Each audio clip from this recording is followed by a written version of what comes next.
नादान इश्क को दिखाती एक अल्हड़ प्रेम कहानी जल्द ही भोजपुरिया दर्शकों के सामने होगी।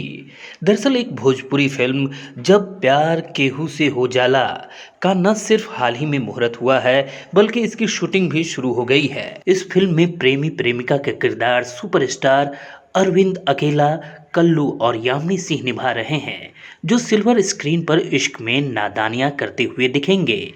यह फिल्म फुल एंटरटेनिंग सिनेमा है जो कि सभी उम्र के दर्शकों को पसंद आने वाली है। अरविंद अकेला, कल्लू और यामिनी ने अब तक कई भोजपुरी फिल्मों में एक साथ काम किया है और उनकी रोमांटिक जोड़ी काफ़ी पसंद की जाती है।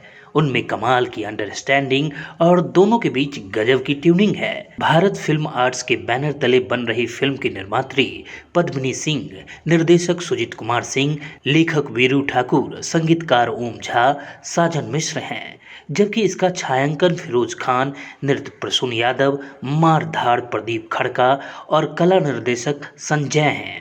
फिल्म में मुख्य कलाकार अरविंद सिंह अकेला, कल्लू, यामिनी सिंह, देव सिंह, अमित शुक्ला, लोटा तिवारी हैं। साथ ही इस फिल्म से खलनायक अंकित सिंह डेब्यू करने जा रहे हैं। वहीं कॉमेडियन रोहित गोस्वामी भी इस फिल्म से अपना कैरियर शुरू करेंगे। इस फिल्म में सेकंड हीरो का रोल सूर्या यादव कर रहे हैं और उनकी भी यह पहली फिल्म है।